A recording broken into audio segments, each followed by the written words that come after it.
Level 1, 300 to 499. This is the floor, and it's a brutal place to be financially. A score below 500 tells every lender the same thing. This person has a history of not paying back what they borrowed, late payments, collections, maybe a bankruptcy. The system has flagged you as high risk, and it prices you accordingly. Getting approved for a standard credit card at this level is almost impossible. If you do get approved for anything, you're looking at secured cards, where you put down a cash deposit just to access credit. Car loans, if available at all, come with interest rates that can hit 15 to 20%. A mortgage? Most lenders won't touch you. And here's what people in this situation often don't realize. It's not just loans and credit cards. Landlords run credit checks. Some employers do too. Utility companies can require deposits based on your score. The financial penalty of a 400 credit score spreads into every corner of your life. The path out of level 1 is slow and it's painful, but it's not complicated. Secured card, on-time payments, low balances. Give it 12 months of consistent behavior and you will move. That's a promise. But here's what I want you to notice as we go through these levels. Every time your score crosses a threshold, something real changes.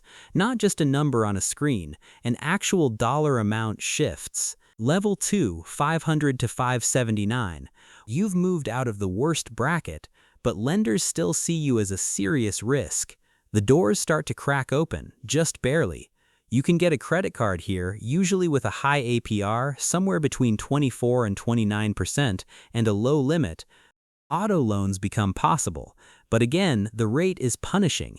Someone at a 550 financing a $25,000 car could easily pay $8,000 to $10,000 more in interest over the life of the loan than someone at a 750. That's not a small number. That's a vacation. That's an emergency fund.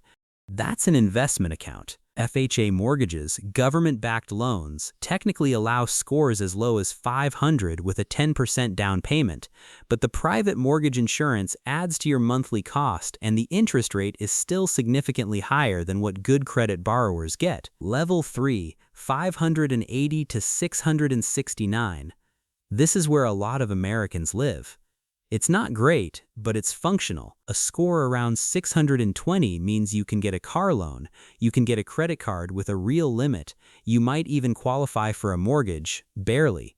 But every rate you get is higher than it should be. You're paying the fair credit tax. The average mortgage rate spread between a 620 and a 760 score is roughly 1.5 percentage points. On a $300,000 loan, that's about $270 more per month. Over 30 years, $97,000. Nobody did anything wrong that month. They were paying the price for decisions made years earlier.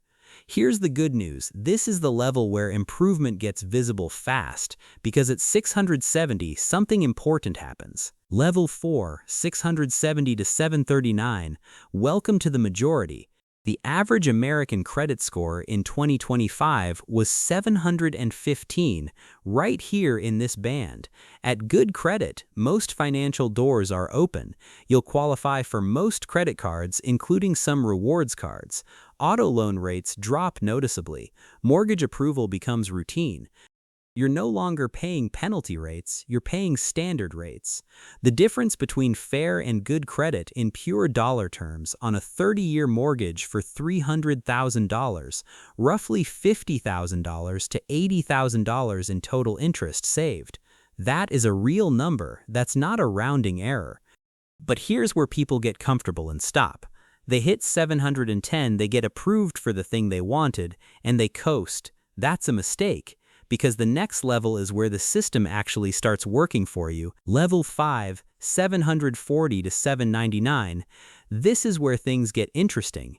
At very good credit, you're no longer just getting approved, you're getting the good version of everything.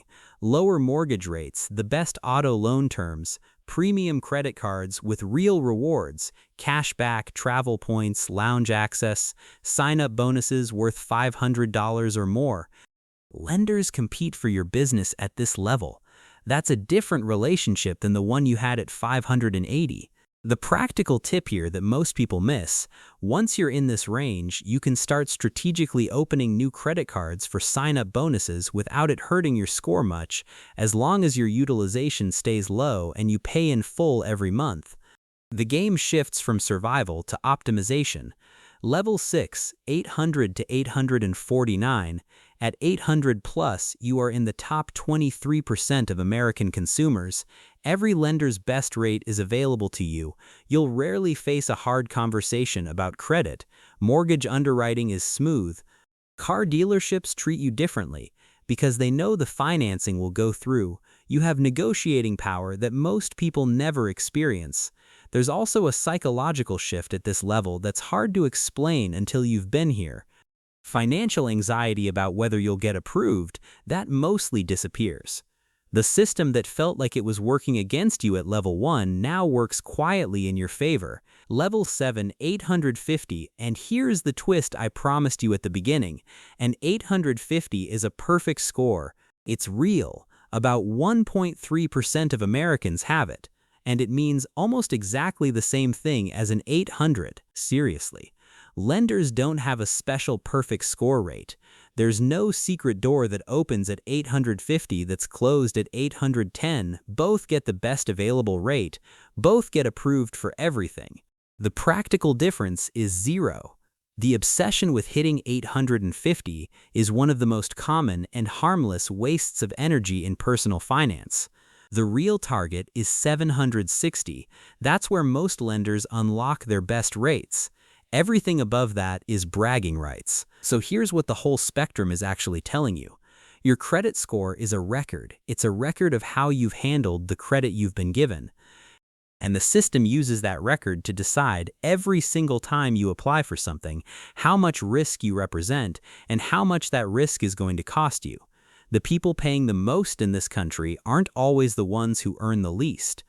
Sometimes they're just the ones whose record says they're risky, and that costs them on their car, their apartment, their mortgage for years. The good news is that the record can be rewritten slowly, consistently, one on-time payment at a time.